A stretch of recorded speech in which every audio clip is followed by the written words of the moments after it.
If you're happy with the same old ways of dating, If you enjoy sucking at communication, and you have no desire to improve your romantic life, then our podcast might not be for you. but if you want some out-of-the-box ideas to deepen your current relationships, broaden your sexual horizons, develop a better understanding of yourself, or learn more about non-monogamy, Then you've come to the right place. I'm Jase, I'm Emily. and I'm Dedeker. and this is the Multiamory podcast. Songs I know I did,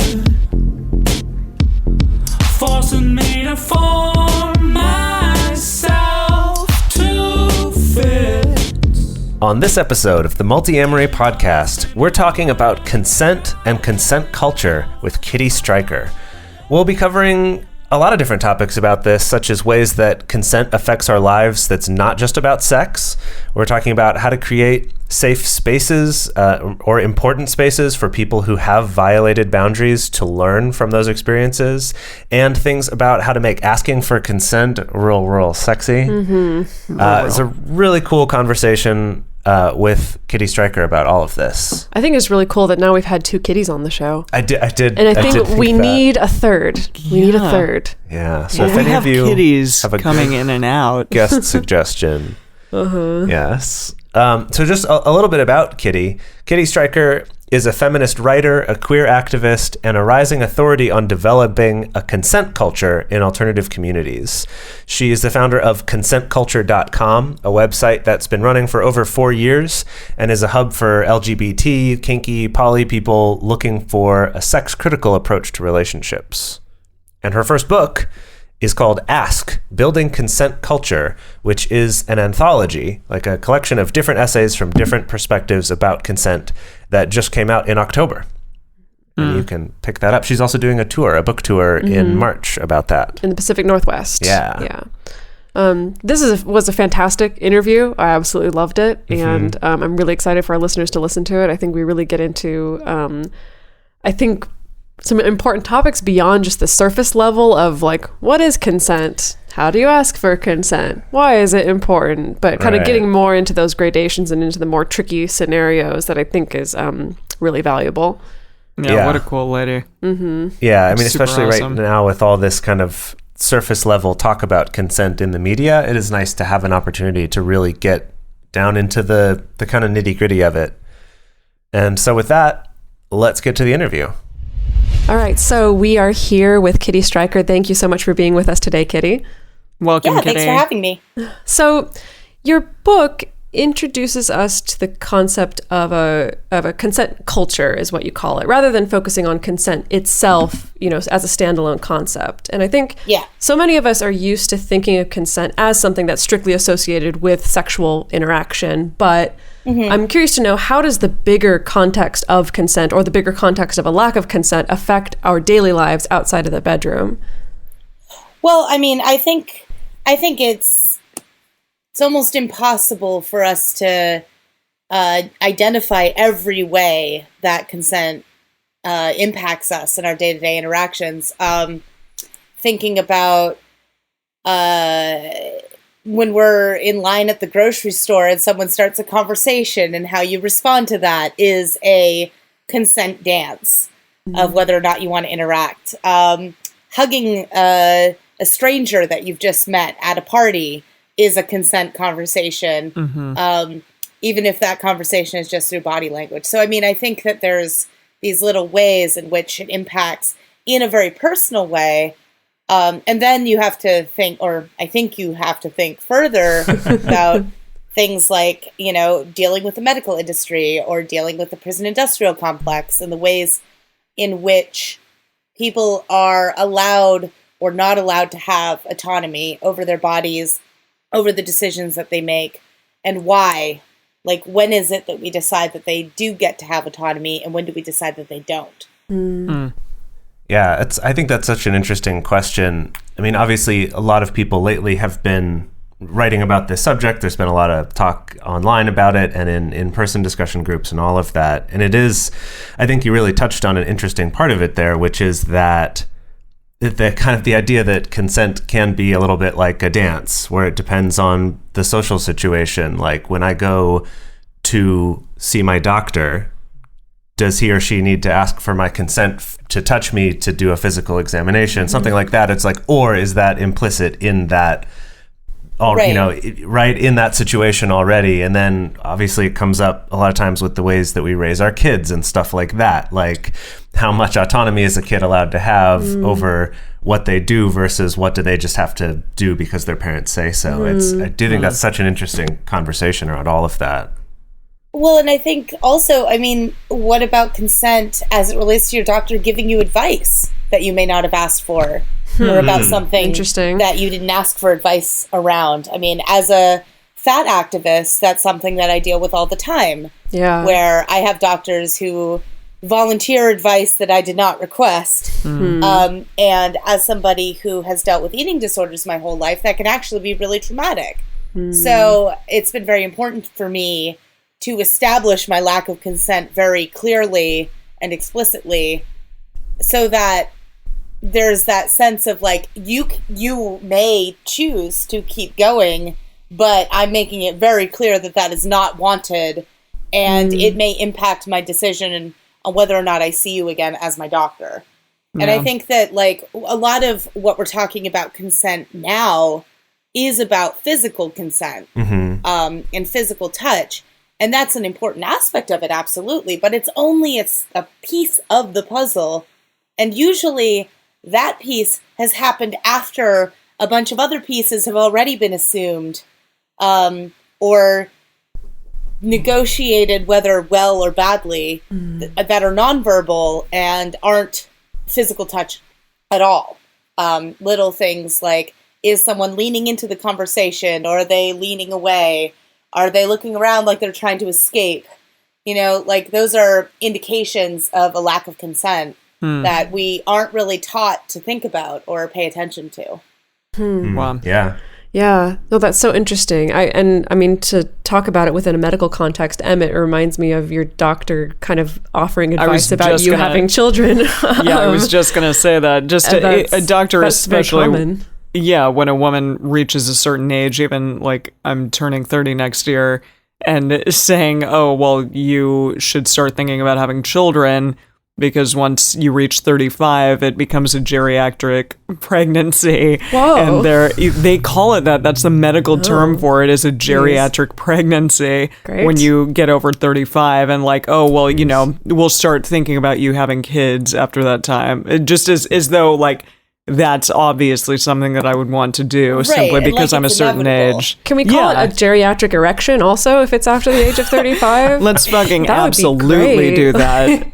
35, you're geriatric, across the board, regardless of your sex. So everything I do now is geriatric. I know, now you're a geriatric. I'm you are geriatric. Geriatric. Sorry, Jase. So welcome to this geriatric podcast. I'm sorry, I was not expecting this is where we were going to go right out the gate. But. Oh my God.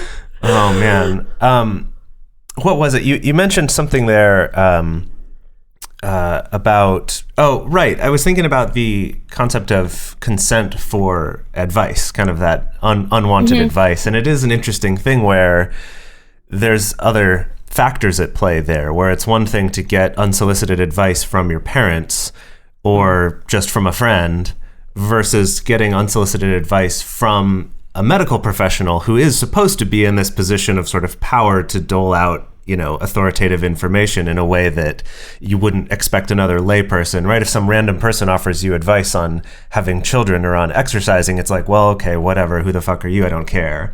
But when there is that power dynamic of going to a doctor who's supposed to be an expert, it does add another layer to it. Then isn't that an abuse of that power dynamic? That's to the question, make right? the decision that we are having this conversation about children, or we're having a conversation about nutrition, whether you ask for it or not. And I think that, like, if anything, I expect even more to be asked for my permission when it comes to my doctor. I'm paying them to do a very specific service. And, like, if they're, like, as someone who's been a sex worker, if I'm going to, like, veer from the path, we need to have a conversation about that because it is a paid service. I can't have a client who's like, oh, I want to see you for a pegging. And I say, Or maybe I actually string you to the wall and beat you for a while. How about that? Like, I don't get to make that decision. It's my professional even opinion though that I'm you a look like you could professional. use that. Yeah, totally. Exactly. Like, I mean, I think it's something that a professional should ask and be like, so I think maybe this is a conversation that you might want to think about. Is it something you want to talk about now? And if they say no, you write that in your file and you say, we're not touching that. So something else that you mentioned that I think is worth pointing out in that example of going to your doctor, and that you said, based on what kind of unsolicited advice or how you are about seeking my consent will determine whether or not I'm going to come back to you, whether I'm going to keep you as my medical practitioner or something like that. And I think that actually is a really great analogy for something that we talk about a lot on this show, which is the difference between rules and boundaries. And that a boundary is something that you can enforce yourself. And that example of, any service that we're paying for, our boundary is, cool, you've crossed this boundary for me, so I'm going to take my business somewhere else, right? That is the power that we have, rather than staying in that situation and complaining over and over that this person's doing this, rather than respecting ourselves enough to enforce that boundary. To interject for a second, also recognizing that there is a privilege to be able to do that. For sure. Of course. People who are on Medicare, for example, do not get to make that choice. And I think that's also important, is that there's a dynamic of coercion that comes from oppression, particularly under capitalism. But anyway, that's a side note. I just feel like it's important to say. No, that is very important. No, it's very to say. important. Thank you. Yeah. Yeah. Regarding sexual and consent education, we're all kind of parts of different subgroups here among all of us, but with that, does consent education need to change for one group versus the other? Like, should consent be a different conversation for someone who is polyamorous versus someone who's a swinger versus someone who's monogamous? Or do all of the concepts kind of link and flow together? Should those be different things, or should they kind of just be similar common knowledge? I think that they're all pretty similar, really. I mean, I do think that when it comes to things like polyamory and swinging, there's sort of a 201, 301 class, maybe. Of course. But I think the 101 is the same across the board. And it's like, as it gets more complex, like obviously if you're in a polyamorous relationship, you're not just thinking about the consent between you and one other person, but other people, your dynamic as a whole group, as well as each pairing or triad or whatever within the group. Those all have different dynamics and they have different consent considerations, which you may not have with monogamy per se, though you probably do when it comes to your friends and your negotiation about your family and your negotiation around work. So, I mean, like, those concepts are still there. I think that maybe people hear it slightly differently when they're dealing with a non-monogamous relationship. Yeah, do you see consent being violated more frequently in certain cultures than others? Like, does it occur more often when people aren't, like, thinking broadly about others? If, for example, like, when you have to think about people in the polyamorous community and thinking about, like, other partners or in swinging, Right. Do you think that consent is violated less often than maybe in a community of just, well, it's me and you and that's it? I think it's just talked about differently. Sure. I think that in my experience doing consent culture workshops, it's pretty much an issue across the board. Yeah. The way that people talk about it is different depending on the community. But, it's a big issue in all of them. It's as much of an issue in poly as it is in monogamy. But with sort of different stakes, maybe, or different cues. And I think the language is very different. I found that, though maybe that's more of a question of people who think about and talk about consent, whether they're monogamous or not, and people who don't really think about it, whether they're monogamous or not. Sure. Because there's definitely plenty of both in both communities. Right. Of course.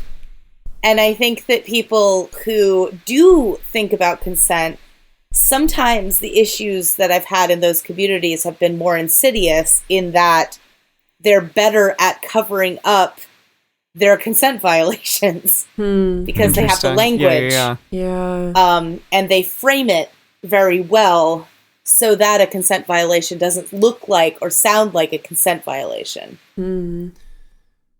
Certainly. I think that it's also tricky too, because I think that in our society, and we did an episode a little while ago talking about cultural intelligence, about just sort of different cultural differences in other countries and things like that. And something that I've found I've learned more and more as I've spent more time in other countries is just how very much the kind of legalistic way of approaching things and being very litigious as our culture is in the United States, that how much that affects also all of our thinking on a day-to-day basis in a way that I wasn't even aware of as much before. Yeah. And I think this definitely comes up with consent, because we can kind of get into this idea that, oh, consent is about essentially like a legal issue, like a guilty or not, Right. versus Interesting. just, am I doing this conversation or this relationship in a better way that's making people more comfortable,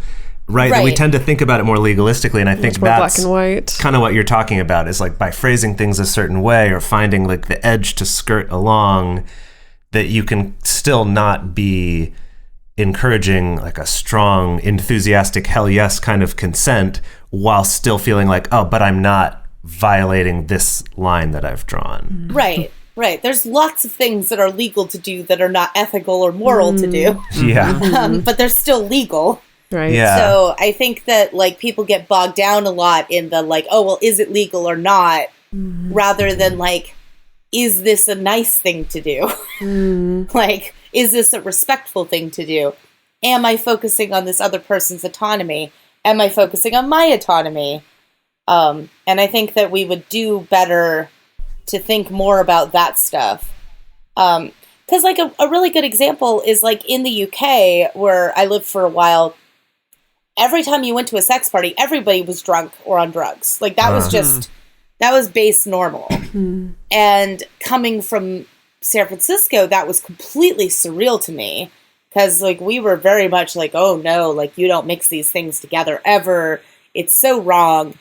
But it really informed a lot of my understanding about consent because, you know, I was in a different culture and I had to think, okay, to demand that people in this culture follow my expectations coming from San Francisco would be coercive of me. So instead, how do I adapt to this scenario? And like, how do I find a balance between what's comfortable and safe for them and what's comfortable and safe for me? And, you know, there's less of that sense of like, oh, well, am I going to get arrested? And more of a sense of like, am I going to be ashamed of myself later? Like that is much more individual rather than legal or cultural. Yeah. No, I mean, I think that's so interesting because I think that that way of looking at things that we often do in America, very black and white, very legalistic, like that it is so unfortunate that it also trickles down to the way that we talk about violations at all, that it boils down to like, well, is there any evidence? Are there receipts? Right. Would this essentially that I see a lot of victims, especially of assault or anybody who's experienced, you know, egregious boundary violations or things like that, that's where the mind immediately goes to is like, do I have admissible evidence, essentially? Not about what are my feelings about it? What are maybe the other person's feelings about it? What was the whole context that we're in? You know, like you said, like what could be done differently next time so that everybody feels like a better human being, that it does kind of come down to this just hard edge, like as though we're going to go to a court of law, essentially. Yeah. Yeah. Well, and I mean, and I don't think that serves people who have crossed other people's boundaries either. You know, because what I see happening with them is that they feel like they are either guilty or innocent, and there is no in between. There's no, I fucked up. either they deserve to be banished from the community because they are a bad and evil person, or they don't, and they need to defend themselves. And, like, not only is that bad for victims, it's bad for abusers. Like, it doesn't encourage them to learn and grow at all. It encourages them to isolate victims even more in order to save face. So, you know, the article I'm working on right now is like, so your friend's been accused of abuse. Like, how do you handle that? What do you do? And it's something that I find myself being like, oh God, like, I'm going to write down my practices and I'm going to get a lot of shit for it, because on both sides, people are going to be like, but no, it has to be this simple binary. Otherwise, how do we know who is good and who is evil? Right. And I'm kind of like, well, we're all evil and we all have the capability of being good. So let's start with that and let's try to be better rather than assume that what we are is innate.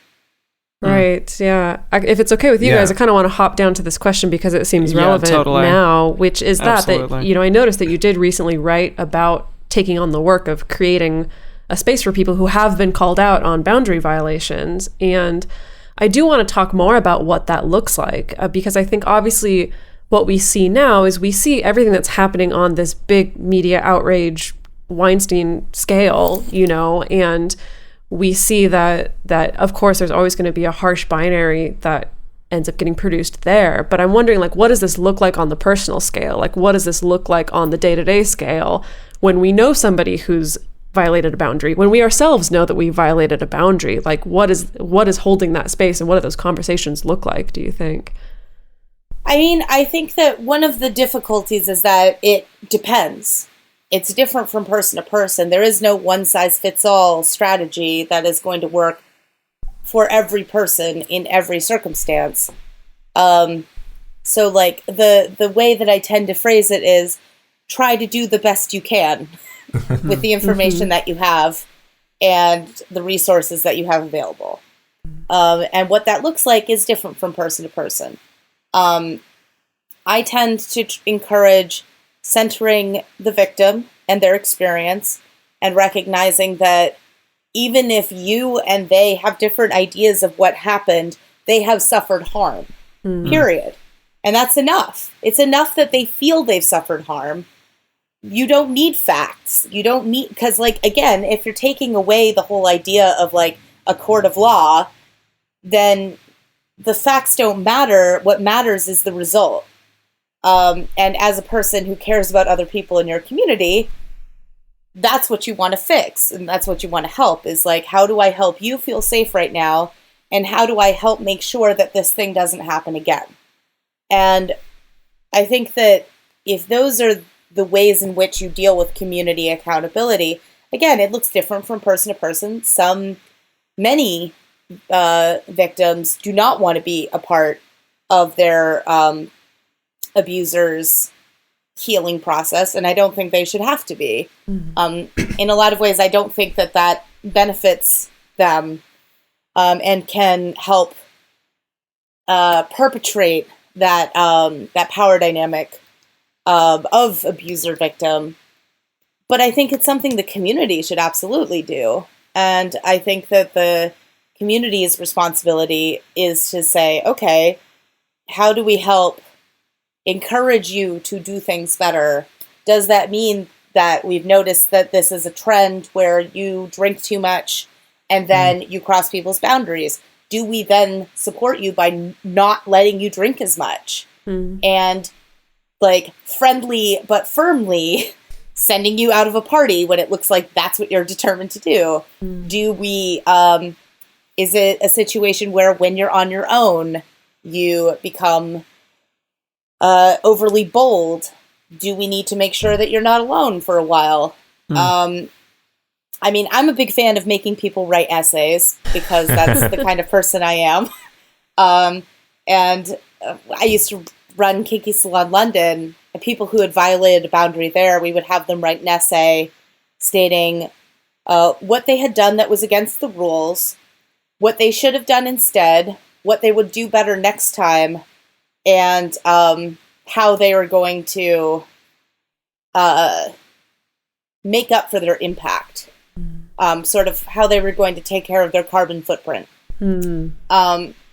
And sometimes we'd have people who'd go through that process and be like, actually, I'm not ready to be at a sex party.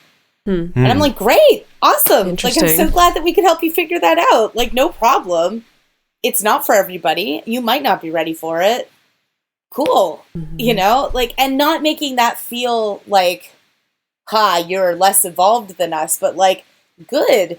Knowing more about yourself is always important and always valid. But I mean, you know, I also have to recognize that, like, in order to hold that space for people who have been accused of hurting people, often people close to me, it involves a lot of fierce compassion that many people aren't capable of having. And that's totally okay. I hope to help teach other people how to hold that position if that's something they feel they want to do. But I don't think it's something anyone could ever demand from others. It's a choice that you have to make. So, like, for me, I generally get called in to be the educator for people who have been accused of crossing boundaries.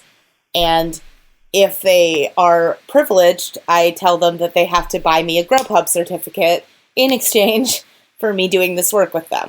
And so it's not expensive, it's not out of reach, but there is an acknowledgement that this is emotional labor that I'm doing. And I'm getting a practical benefit out of it.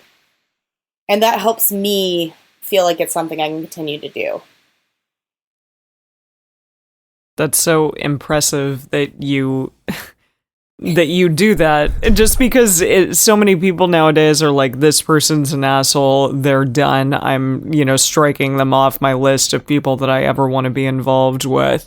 And the fact that you're creating a space for those that have done that potentially and who need to learn from it, that's really amazing. And I don't think there's a lot of that out there. So good on you. Jeez. Sometimes they do need to be banished. Sure. There are definitely some people where the offenses are grievous enough and consistent enough, and they're privileged enough to believe that there is no way of holding them accountable other than complete removal.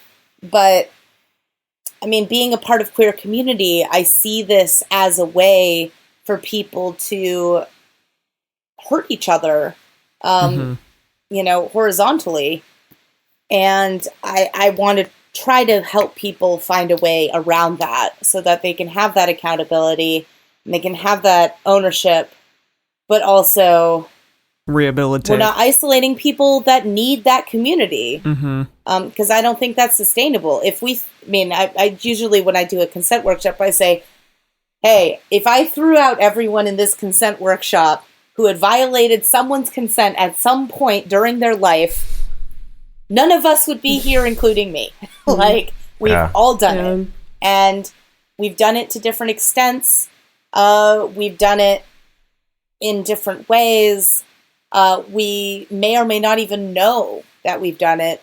But, recognizing that it's not some scary other, but all of us, all the time, who are doing this work, I think helps ground me in realizing that it's work that we all have to do.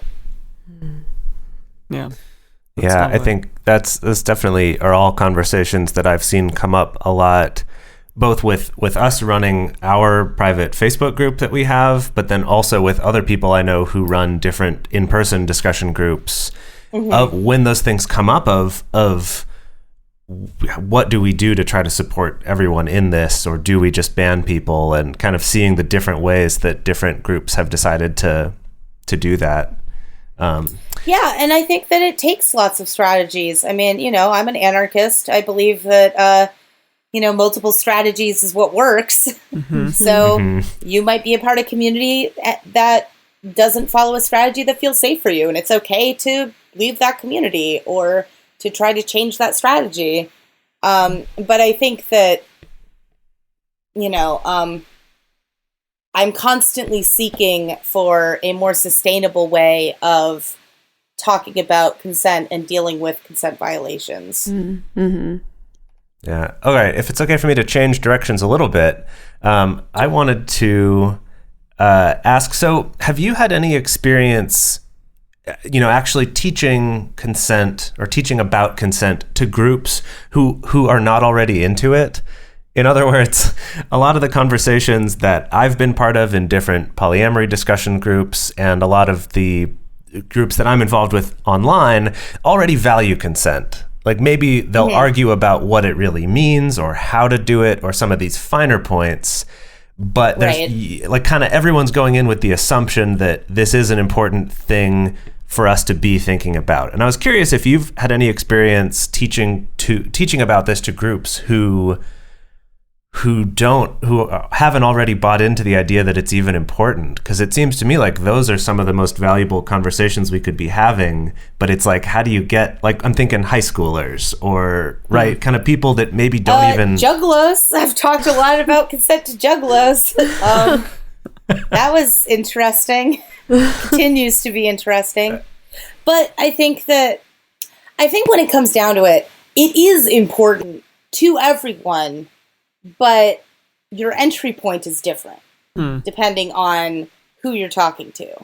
Like, if you're talking to a bunch of juggalos, like, there are situations within the juggalo community where consent has been violated and it's been a big deal, and people have had long, like, fights about who's right and who's wrong. So that's a really great entry point to say, okay, so there's this big public example, but what about these individual examples, these smaller examples, and then helping break it down from something that they recognize into something that they can maybe relate to on a more personal level. I find that that's usually the best way. I can't say that I've ever talked to a group where anyone has stood up and been like, yeah, I actually don't give a shit about consent. This does not matter to me at all. I don't think that that's a popular opinion to have. I think suppose maybe things are very different for people now to argue about what it means. Because, like, no one wants to be the person to be like, yeah, I think raping people's toes fine. Right. Like, what's the big deal? But they will argue about whether it's okay to have sex with somebody when they're drunk. Yeah. Mm-hmm. Because it's important to them that they not be a rapist. Yeah, So- I think that's the thing is I obviously, I don't think anybody is necessarily wanting, like you said, to stand up and be like, no, consent isn't important. No, like, we shouldn't be talking about this. But it's always in the more insidious, more subtle ways that the problem arises is in, like, if this person's drinking, can they still consent? If they consented and then they took their consent away, do I have the right to be really upset? Right. Those conversations, because that's, it is within those gradations that I think that we see more of the issues is, as I say, devil's in the details. Well, I mean, and occasionally you get edgelords who want to play devil's advocate, and that's like a whole different thing. Yeah. Where they're just like, they're doing it to troll and to be annoying. They're not arguing in good faith, and they don't care about coming to a conclusion. Yeah. That definitely happens too. Certainly. But I think generally, it's finding the hook. Yeah, I think something that really struck me with your description about your book, about consent culture, was that you feel like a lot of the books out there about it, or a lot of the writings, or a lot of people talking about it, are kind of approaching it from this privileged academic sort of way of doing it. And so you wanted to, curate something that has writings from a lot of different viewpoints and is a little more related to real life. And I think, that definitely seems connected to that, like, find how this connects to each person's life. And so hopefully that would be something that different people reading your book would find, oh, this essay really resonates for me and this one didn't so much, right? Rather than only getting one voice. And I didn't, I don't co-sign to the conclusions that everybody in the book came to. Like, but I think that that's important, is to recognize that we all have different ideas about this. And, you know, it's been funny reading some of the reviews because people have been irritated that I didn't give them a solution. And that, you know, I didn't give them a how-to, never violate consent ever again. And I'm like, I wish I could do that for you, but I don't think I can. And if someone tells you that they can, I would stay away from them. Right. Because I would be very suspicious. So, you know, I think it's important, like, it was important to me for the book to offer a bunch of different viewpoints and a bunch of different ideas and say, well, here's a way that we could think about this and talk about this, rather than to be prescriptive that this is the way. Yeah. So I want to bring it to something more on the positive side of things now, which is that, so when talking about consent, something that still comes up a lot, I feel like I'm hearing this a little bit less often now than I did, 10 years ago or something, but is this idea that asking for consent and worrying about that takes the romance or takes the spontaneity out of things or makes things less sexy. And I found that for myself, as I've gradually gotten to understand how consent works in my life and how exciting, enthusiastic consent can be, I found the opposite to be true.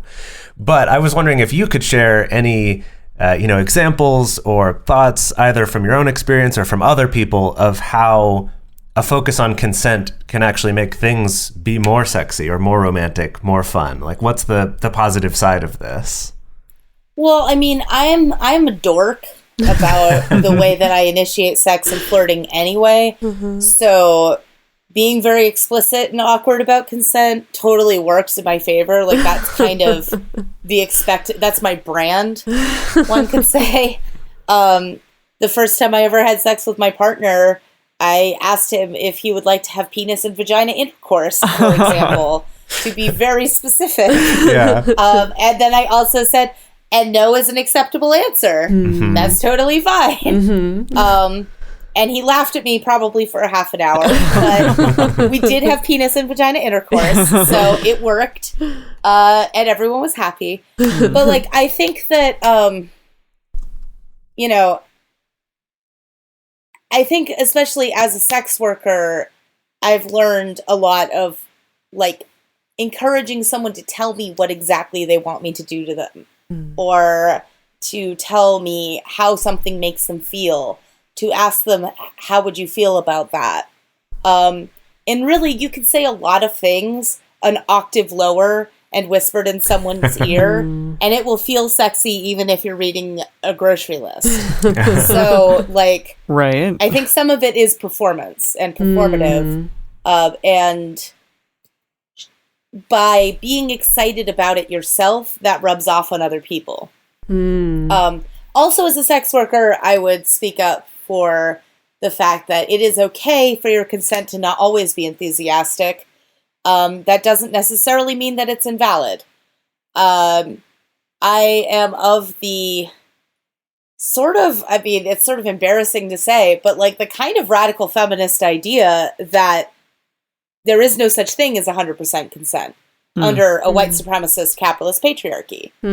I don't know that anyone can ever 100%, no coercion, no back of your mind persuading yourself, give 100% consent. I don't know that that's possible. Because we don't live in a culture where that's possible. Everything else that radical feminists believe, I throw out of the window. But that is one thing that I think they are not wrong about. And I think that for them, that gives them a lot of fear. For me, that gives me an interesting starting place, where I realize that I can always be wrong. I can always be wrong. And it may be my fault. It may be both of our fault. But, like, that's always a possibility. And if I am not comfortable having that process for this person's sake or this experience's sake, it's probably not something I care that much about. So, like, simplifying it, I generally think, is this something I am willing to go to court for if I am wrong? Am I willing to take ownership on that level? And if the answer is no, then I don't need it that bad. Like, that it's not something I am willing to put in the work. If I'm not willing to have a community accountability process, if I'm wrong for the sake of this person, then I probably shouldn't do it. Yeah, that's an interesting. I find that is it's sort of a very intense way of thinking about it. Certainly, still very legalistic, still, but more for yourself. Yeah, and it's a good check-in, and it's also taught me that sometimes I would tell myself that I was consenting to something, and I wasn't entirely. Like, I wasn't all in. And it's been interesting. Like, I've just started dating a new guy, and, you know, he's definitely, like, eager for us to have sex for the first time.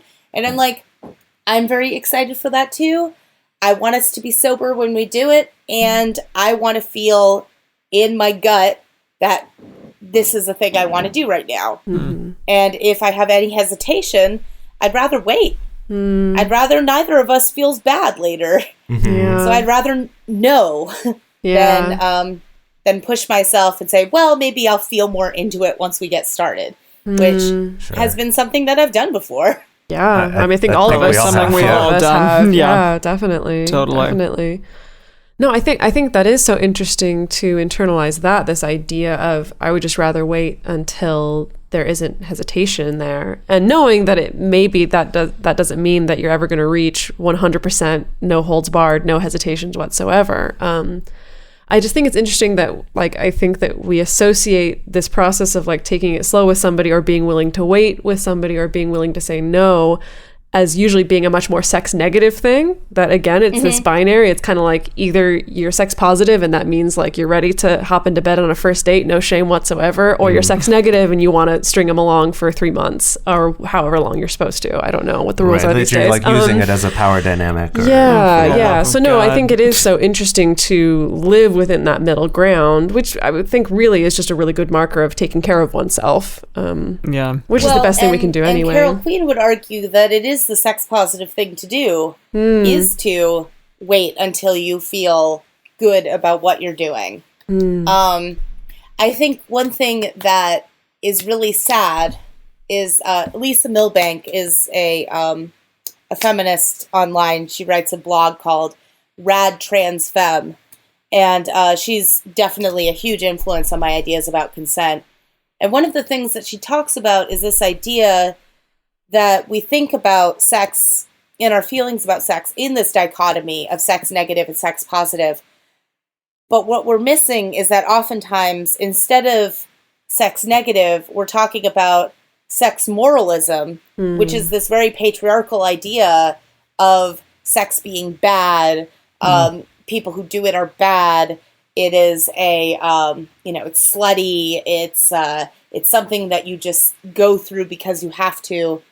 That's sex moralism. That's not really what sex negativity is trying to get at generally. But the two of them often work together fairly well to create policy or to get attention in the media. So they've kind of become the same thing, even though they're actually very different. Sex negativity is a very feminist, female-centered idea, and sex moralism is a very patriarchal idea.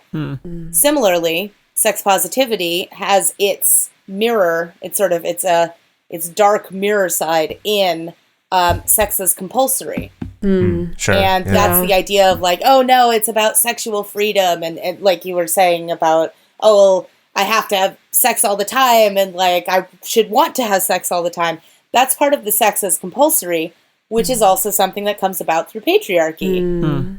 That basically the patriarchal idea is this virgin whore, while the sex negative, sex positive ideal is, basically about what do women want when that patriarchal idea is no longer there. It's two different schools of thought on that. And either of them could be right. They could both be right.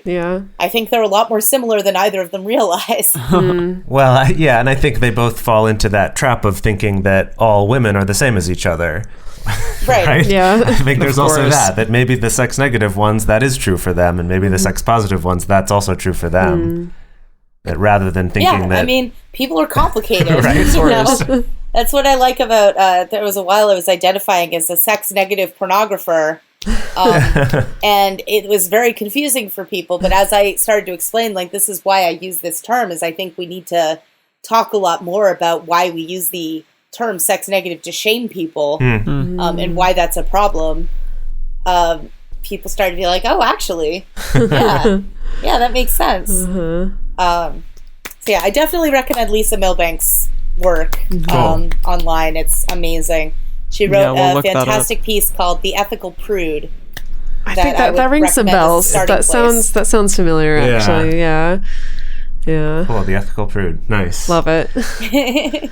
All right, so thank you so much. We're coming up on the end here, but for people who want to get your book and to read all these essays about it, or who want to know more about your book tour, which is going to be in the Pacific Northwest in March, can you give them where they can find that info and what they need to know? Absolutely. So my website is kittystryker.com. That's KITTYSTRYKER.com. There's a calendar on there. There's a link to the Amazon page where you can get the book. The book is Ask, Building Consent Culture. You can find it on Amazon. You can find it at IndieBound. You can review it at Goodreads. Good Vibrations carries it. Wicked Grounds carries it. Like a few other book places here and there. After this book tour, hopefully a bunch of other book places are going to sell it. Yeah. And then I'm mostly active on Twitter, which is at Kitty Stryker. But literally, you can Google Kitty Stryker and you will find me everywhere. Just don't do it at work, because I did work in porn for a long time, and you may come across some explicit imagery. I mean, I guess it depends on the work that you do. But Yeah, I suppose. Also that. Yes, that's great. We'll also have links to all of that in the show notes for this episode that you can get to through iTunes or Stitcher or on the show page on our website. So we'll have links to all of your sites there. All right. Well, thank you so much, Kitty. It was wonderful to talk to you. Thank you. Yeah, thank you.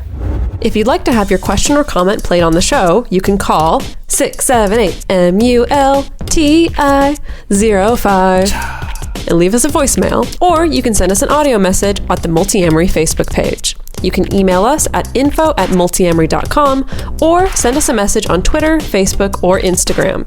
To support our show and join our private Facebook community, go to patreon.com/multiamory. Multiamory is created and produced by Emily Matlack, Jase Lindgren, and me, Dedeker Winston. Our episodes are edited by Mauricio. Our social media wizard is Will McMillan. Our theme song is Forms I Know I Did by Josh and Anand from the Fractal Cave EP. The full transcript is available on this episode's page on multiamory.com.